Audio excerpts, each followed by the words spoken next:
Okay, this is going to be a fun live show doing with Bill Doris, who, in case you're not a supporter over on ROKFIN, Locals, or Patreon, you should be, because on Wednesday nights, Bill and I do an exclusive for supporters that's kind of like this, but we also have, well, we're not going to tell you. It's a secret.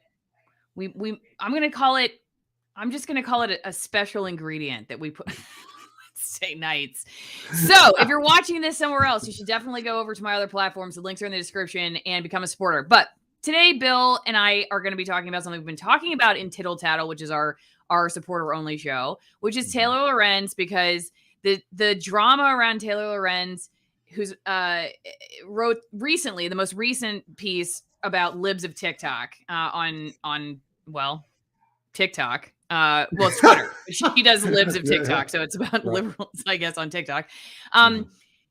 She's taking a lot of heat because basically, Bill, I think the issue with her is not so much her reporting, though I do think people don't like her reporting. I think it's that she comes across as a hypocrite because her whole focus as a reporter is on, she calls it influencers, digital influencers. And she, in her opinion, I think, is like exposing these very influential people who are causing harm on the internet. And that, of course, then it opens those people up to criticism and like campaigns to get them canceled. But then when people criticize her, she complains that she's being bullied. She was on MSNBC recently and said that she has PTSD, which I will show you. You cannot see that video, or at least I haven't been able to find a link for the video because they pulled it. I don't know if you know that, but I did not know that. Pulled the video. I did not know that. And now I want to know why, if that video has been pulled, why did they pull it? Did they do it because they feel like Taylor Lorenz was not represented the right way? Wow. This is what you get.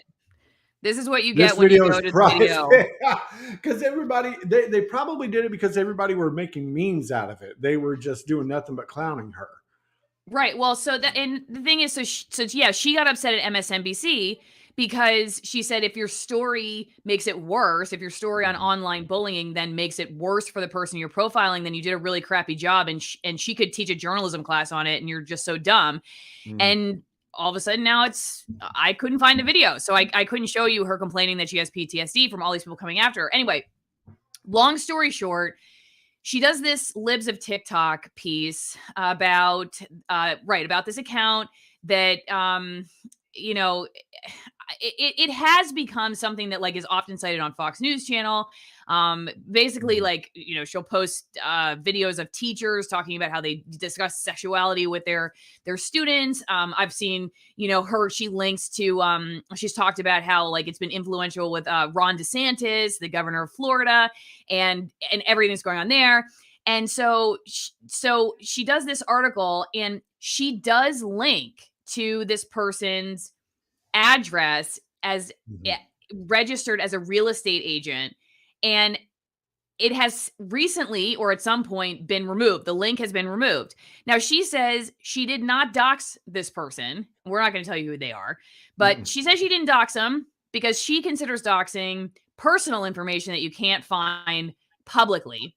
Tim Pool has said you did dox her, along with Jeremy Boring, who's the CEO of Daily Wire, because as you can see, the latest here is that they took out a billboard in Times Square, and the entire thing, I believe, says, it's like a scrolling billboard, and it says something like democracy dies in darkness, which we know is the Washington Post slogan, right? It's like Washington Post says democracy dies in darkness, so we're shining light on you. And then it says Taylor Lorenz doxed libs of TikTok. So like this is the latest thing. And she posted, Tim Pool, and the CEO of the Daily Wire, took out a giant billboard in Times Square today in an attempt to discredit my reporting on libs of TikTok. Now, Bill, before I hand it over to you, I'm just going to say, Tim replied, "I'm not discrediting your reporting. I've repeatedly said it was justified, and publishing a name, we can argue the merits. I'm calling you out for lying when you and WaPo denied linking to private details. You published lib's private address." And like I said, in the current story, if you go to her current Washington Post story where she says that this person is a real estate agent, you can no longer click on a link. But in the Right. original archive version of the story, there is a link there that you can click on, and it takes you to basically the state licensing page with the address. So, Mhm. you make a decision for yourself. Is that doxing or not doxing? Public information versus private information definitely made it a heck of a lot easier for people to Mhm. find out who this person is, where this person operates, and all that stuff. So, anyway, Bill, please chime in here. No, you hit every nail on the head there. And this was doxing. I don't care what anybody says or what anybody calls it. You could put a cat in the oven, that doesn't make it a biscuit. Okay. So, yes, this was doxing. Just yeah, the thing with Taylor Lorenz, Brian Stelter, they are the gift that just keeps on giving. It really just seems like every other day the failures of CNN, Brian Stelter, the left wing liberals, I just don't get it. This Taylor Lorenz almost seems now to where she is trying to do, I need to do something to keep people talking about me, whether it's good, bad, or indifferent. I've got to keep people talking about me. She's become this drug addicted journalist, and I use the word journalist very, very loosely, and that's another story for another time. But this was pure doxing, and because people are calling attention to it and calling her out, once again, she's the victim. And no, she's not. She breaks all kinds of ethical boundaries and rules that are, some of them are unwritten, and a few are written. Okay, and she's breaking these rules. And if somebody would just hit her with some kind of fine or some kind of lawsuit or something like that, I think it would eventually come to an end. And I just don't understand why. Okay, but this is another thing I don't understand. So she goes on the lamestream media MSNBC show to say, "Oh, I've been a victim and I've got PTSD and I'm crying." And then she blames MSNBC for the way they portrayed it, or the way that she did, however they presented the story.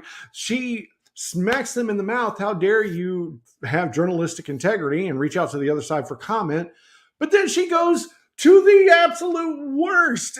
She goes from bad in MSNBC to worse, going to CNN and Brian Stelter. I mean, did she not get the effing memo that CNN Plus just failed? It's like, oh my God, this is like the biggest L in the history of television news media. But she's like, but I'll go on here. Even though last time I went on a lamestream media show, I had to smack him. She makes no sense. Well, I think it's a reflection of you're going to hear in a second, because she calls out like what she calls out right wing media, as she says, just wanting attention basically because they want to focus on basically coming after her so that they don't get scrutiny. You'll hear that. And then it's fascinating to hear her say that you got to scrutinize powerful people. But Bill, since you're bringing this Mhm. up, I think her main blind spot is that she does not see herself as this person who has an Mhm. extreme amount of power Yes. and wields an extreme amount of power. And that's why people just are like, cry me a river when she complains Mhm. about people like Tim Pool coming after Mhm. her. And I'll show you, because show you what he wrote afterwards about like, it's all good now. And she's like, no, it's not all good, because my family doesn't like being harassed and, being doxxed, and your stupid campaign basically is like ruining my life. And she just doesn't seem to understand. Like, she always sees herself as a victim, and she doesn't understand why Mhm. people see her as a hypocrite, because she thinks like what she's doing is reporting, and what Mhm. other people are doing is bullying. And other Yeah. people see it as she's bullying because she's the one who works at Mhm. this major corporate entity, and she has Mhm. a huge amount of power and privilege, and should stop calling herself a victim. And I think honestly, if she would just stop calling herself a victim, Mhm. this would all go away. You know what I This mean? you're right. It probably would go away, but here's the other thing, Allison. She's a sociopathic bully, and she's that classic. I want to hit you in the mouth, but if you hit me, you can't hit me back. Okay, this is 2022. Equal rights, equal fights. Okay, I deplore violence against women and children, but I'm not taking an ass whipping from nobody. Okay, so if she wants to throw these, punches, I'm trying to think of the metaphorical punches. If she wants to get into the ring in the arena and box, you got to be able to take the hits back. That's just the way it is. I'm not a fan of Ilhan Omar by any stretch of the imagination, but this is the same principle when she says, I should be able to criticize Israel, or not criticize Israel, but criticize Israeli policy without it being viewed as an attack against Jews. She's right on that. I mean, but this is the same principle. You cannot sit there and say, hey, I'm going to do investigative, hard hitting journalism on influencers and not be able to take criticism back. It just doesn't work that way. Anybody who gets into journalism needs to know that you're in the fight of your life. You really are, because you are trying to do stories. You're trying to maintain standards. You're trying to have ethical practices, but you're not going to have this job and not make enemies. You're not going to have this job and not piss some people off. Okay. I myself personally, and I'm obviously not going to go into great detail, I've had threats against my life a few different times. So I've been attacked. It's going to happen, but I'm not a victim, and neither is she. Okay, so let's play this. Tweedledum and Tweedledee. I just can't escape either of these two. I feel like it's like I'm trying. I'm actually trying hard. I'm self-censoring when it comes to Brian Stelter and Taylor Lorenz. I really they are the gift that keeps on giving. Coming back. I can't help it. Okay, let's play. And Bill, let me know if you can't hear it. The idea that this woman is not newsworthy is quite nonsense. You know what I mean? I cover influencers for a living, and I'm telling you, this woman is more influential than a lot of people that I cover. So it's very important. The right will make those arguments because they don't want scrutiny. You think that's a very blunt statement for a Washington Post reporter to make? They just don't want scrutiny. They just don't want people. Yeah, they don't. I think powerful people do not want scrutiny. They want to be able to discredit the media so that they can operate with impunity. Truer words have never been said by Taylor Lorenz about her own self. That powerful people do not want scrutiny. Yeah. They do not want scrutiny. It's like, I swear, I try to tell people all the time that, and Bill, you can definitely give me your feedback, your experience in being in a TV newsroom. But a lot of people think that newsrooms are filled with these genius, evil masterminds, and they're really not. They're filled with like the vast majority of just people who have major issues with like projecting their own problems onto the world around them, are not thinking critically, are vulnerable to groupthink, are egotistical, are scared of getting things wrong and getting in trouble, or just like high school in a way. Right. And I swear to you, I really believe Taylor Lorenz does not understand that when she says these things, her critics are listening to her saying, "Are you kidding me?" Like that's exactly what you don't like scrutiny. You're describing yourself. Okay, let's keep watching. And, case in point, this woman deleted thousands of tweets the day that my article came out because she realized that she was going to be under, increased scrutiny, and that she could get that people were really going to start looking at her account. I think that's a good thing. I think we should scrutinize anyone that has power in this country, anyone that's influencing politics and legislation and public sentiment in the media. I'm speechless. Please help me, Bill. There's no help. I mean, she's basically describing herself until it comes to herself. It's ridiculous. I just don't understand how anybody takes this human seriously in the role that she's in. She takes herself very seriously. She takes herself way too seriously. Honey, don't get me wrong. It is important. There are influencers, social media people that have influence, that have power. Okay. Look at the Paul brothers, Logan and Jake. If they were to say the wrong thing, I'm sure there'd be an attempt to cancel them. I get it. It is a genre that needs to be covered. But let's be honest here. This isn't journalism. And I agree with everything she said, that people need to be scrutinized, and especially people of power and privilege. That includes you. Yeah, That includes you. I mean, I really can't say this enough. Taylor, if you're watching, which you won't be, but if you are, it's not just your reporting. It's like there are a lot of bad reporters out there that people don't like. And you keep getting flack because you're complaining about being a victim when you really are in a seat of power. That's what people don't like. And they don't like that you're sitting here saying that powerful people should be scrutinized when you just went on MSNBC and you said that you have PTSD from being scrutinized. You're not making any sense. So as somebody who's just offering, a little friendly advice, as somebody who used to be in major news, like just shut your pie hole when it comes to complaining about being a victim, and it'll all go away. No more billboards, just stop. Like, stop complaining about being a victim and people will probably leave you alone. You can keep being a crappy reporter or a great reporter, whatever you think you are, or whatever your fans think you are, or your enemies think you are, whatever. Like, you can continue being that reporter that you want to be. And I bet you the attention will go away if you just stop complaining about being a victim. Okay, just a few seconds more. Those figures are important to look at. Hey, I appreciate that you're willing to talk about this and you're willing to take on the scrutiny. She's not, Brian. As someone covering this. So here's the next one. The conservative supporters of this account said you were doxing the person. You're doxing them. So can you tell us how you actually define doxing and the difference between doxing and real reporting? Yeah, of course. Well, the word doxing has been so devalued, and it just kind of is a buzzword now in the right-wing media. Doxing means revealing highly personal, non-public information with the goal of harassment or sort of destroying someone's life.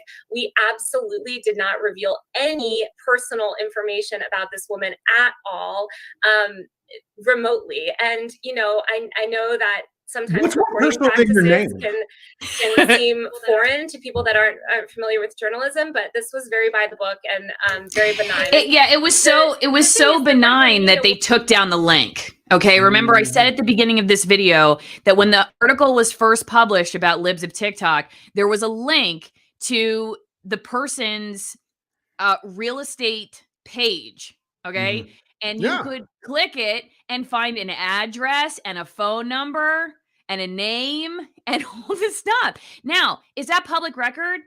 Yes. Okay, so in Taylor Lorenz's mind, maybe originally she was thinking it's public record, so put it there. Okay, well, if it was totally by the books and you did nothing wrong, why is the link not there anymore? I'm not showing you it because I just don't want to get into that right now, because as a lady's name and everything, we're trying to just not get in the middle of that pissing match right now. But I will just say, like, they took it down. So somebody felt like they needed to take that down for some reason.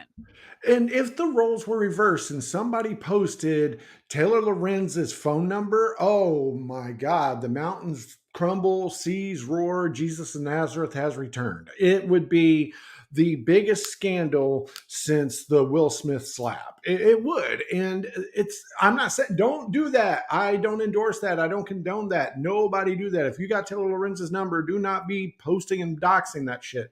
But, it would be if you were to give some, here's what I just don't, it's still unfathomable to me that she cries foul at the media and then goes to even worse media to try to tell this story. That part just blows my mind. But the fact that she firmly believes that she did nothing wrong and she lied and the Washington Post lied, they produce, what's more personal than your name? Okay.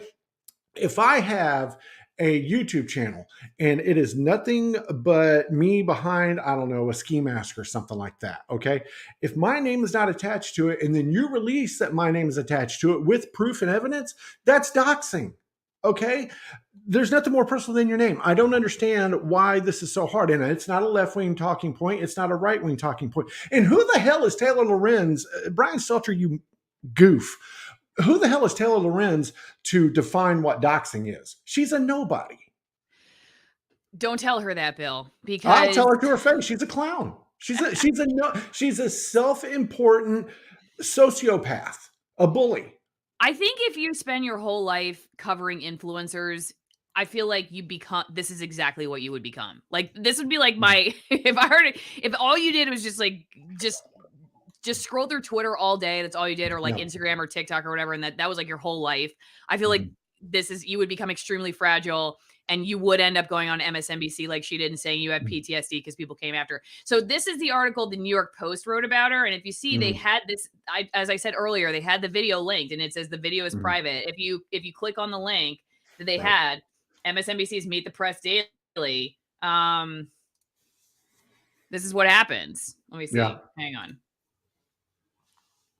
Oh, is it going to be? No, video unavailable. Oh, you can't see it, can you? I'll show you. Hang on.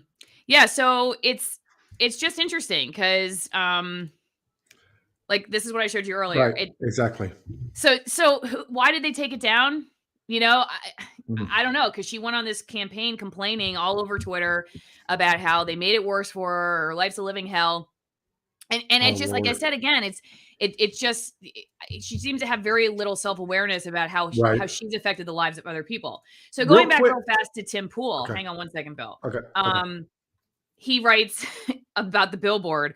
I'm glad to hear you're not upset and your friends and fans are also happy. It's the way it should be. You make a statement, I contest it. We all made our points heard. You on CNN, mine in Times Square. Now we move on. She replies, my family and friends are not happy. They have been subject to nonstop stream of hateful attacks, doxing, and violent attacks by this baseless campaign. Happy to hear it moving on. So once again, you know, it's just who has attacked a family member of hers? And if there was, would that not be a huge news story? Yes, it would be probably a huge news story. Like, they would probably do something in the Washington Post about it, right? Because she gets to do what she wants because she works for the Washington Post. But I just feel like you could copy and paste this onto the Twitter accounts of the people she's covered, and they would be saying that they could say the exact same thing. You know, and like, okay, we talked in our last tittle tattle, again, reminder to everybody who is not a supporter on ROKFIN Locals or Patreon, you should go over there because you get our show, which is supporter only on Wednesday nights.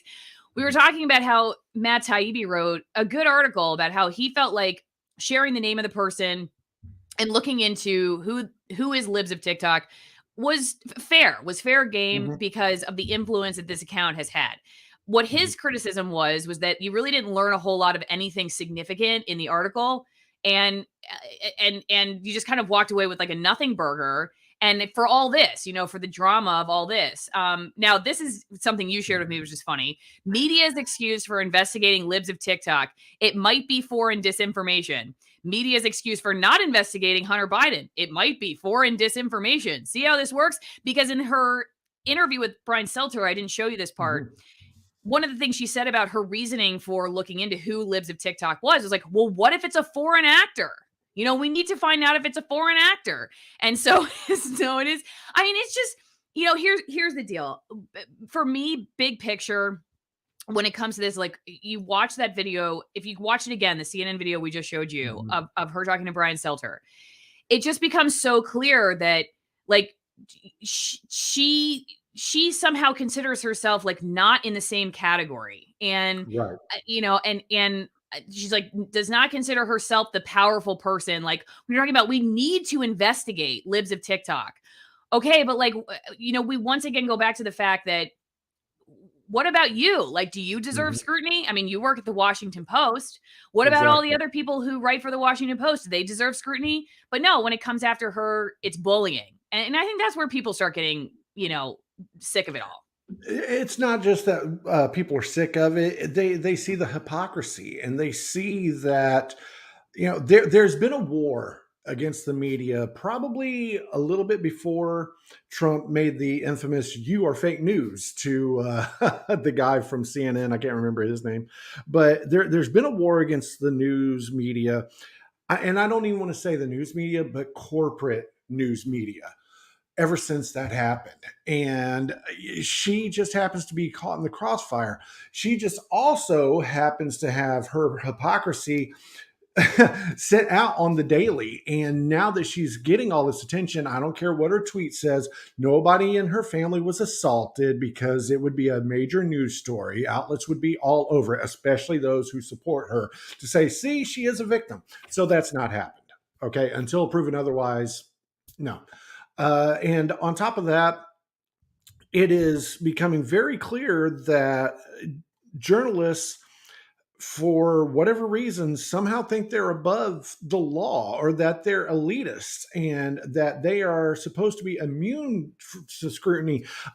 Allison, I think you sent it to me, where the lady on Morning Joe, she says, yeah, you're not supposed to be telling people what to think. That's our job, Right. Yeah. That was after Trump. Yeah, that was during the Trump era. Right. But the other funny thing too was that she also said he's distorting facts, like he's making his own facts. Then she said that's our job too. Now later she corrected herself and said what I really meant by that was it was our job to give information to the public, to report on information. But she totally slipped up, and she really made it down like our job is to distort the facts, make up our own facts, and lie to people, basically.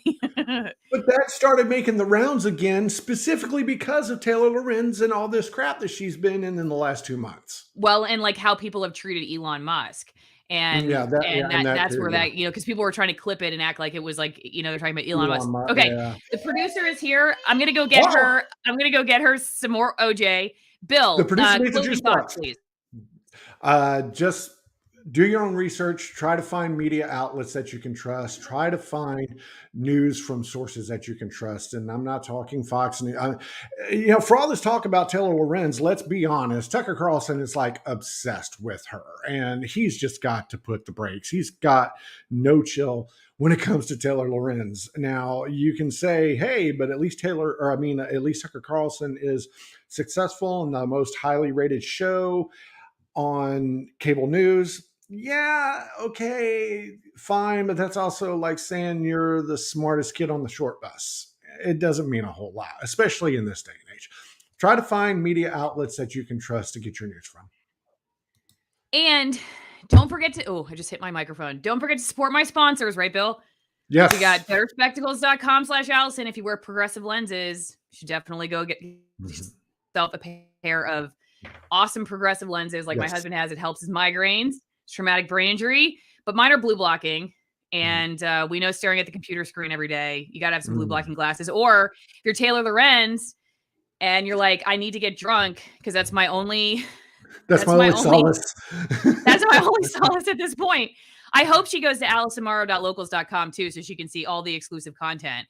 But while she's there, she can go to, well, that's not my wine promo. You can go there too, BonnerPrivateWines.com/Allison. But really, if you go to AllisonWinePromo.com, you can get some awesome Malbecs, 50% off the wine itself, 50% off shipping, helps where I work. Or if you drink coffee, you can go to 20drinkcoffee.com/Allison and get some of this, which is an amazing Black Edition roast processed with honey. So that's pretty cool too. So glasses, wine, and coffee. And I will give you my final thoughts on this. More and more, I think, especially this was exposed with the whole like Elon Musk. If you saw my video yesterday, you kind of understand what I think about this. But the Elon Musk Twitter buy and the way that was covered, I know there are a lot of people who are really skeptical of like Elon's intentions and what he really plans to do. And if it's going to end up increasing surveillance and actually do less for free speech than we think. I'm not really going to get into like what's going to happen with Elon Musk owning Twitter. That's for people who know way more about that than I do. But what I do know about is the media coverage of it, because what the media thinks is going to happen and their reaction to it, to me, I think is in and of itself worth analyzing. And what the media thinks is going to happen under Elon Musk is that just anybody's going to be able to be on Twitter and they're going to just basically be able to say what they want. And I think Taylor Lorenz is a really good example of somebody who genuinely feels like she's in the spot where like she just knows ethics and she just knows journalism. And so she should be entrusted with the power of speaking. Or the average person, they just don't have those ethics. They don't have the boundaries. They don't have the editorial board at the Washington Post. And watching the coverage of this, like once again, Brian Stelter talking about it, or, you know, then you see the president's press conference where Jen Psaki's talking about how like there should be punishment for the harm that these platforms do with all this disinformation. They really? Oh yeah. They never consider themselves agents of disinformation. This is the whole story of Taylor Lorenz. And a lot of these the loudest voices who call for basically canceling and silencing people in the name of whatever it is, bullying, PTSD, disinformation, misinformation. They don't see themselves as bullies. They don't see themselves as agents of misinformation. They don't see themselves as agents of disinformation. And when you consider the definition of disinformation being that you're basically intentionally spreading propaganda to mislead people, the media, the corporate media is like the number one place that the government goes to push their agenda, which you could call disinformation if it's not true and it's influenced by politics and an agenda and special interests. And that's where the government goes. You know, we saw, we used to work in TV newsrooms. We saw the press releases come through. We know how they use the media as a mouthpiece, and they just never include themselves. So then they think that censorship, the opposite of censorship, is that these crazy people are going to be allowed to talk, that we really need moderation. We need journalism and ethics, and we need to keep this a place for curated speech because we have ethics. They don't see themselves as some of the main perpetuators of disinformation or misinformation. And people like me who are anti-censorship don't sit back and think, you know, oh no, like we love misinformation. We love disinformation. No, we actually love finding out the truth. That's why we don't want you guys to be the only ones who get things wrong all the time. See, they get to get things wrong. They get to go after people. They get to expose people. They get to slap people around who have far less power than them. And they got to call it journalism. And then when the average person has a perspective to share, that's called bullying or misinformation or disinformation. And they just don't see themselves in the same category. And I think that's just a really important takeaway for people to continue seeing that, like, you know, a lot of these folks just genuinely don't consider themselves in the same, in that same category as just the average person. They think they have some kind of special power, and that what they're doing is journalism and what you're doing is misinformation. Or bullying. That's my final thought. No, I agree wholeheartily. AllisonWinePromo.com. Go check it out. Twin Engine Coffee. Yeah, Phil, do you want to pitch up your show that you're going to be on right now? Actually, we're fixing to wrap up, and we come on over to Headlines and Coffee. Jen Rader and I will talk about some of the news, politics of the day, and we actually have a special pop culture edition section later on in the show. So come check out Headlines and Coffee with myself and Jen Rader, a very influential TikTok person. Awesome.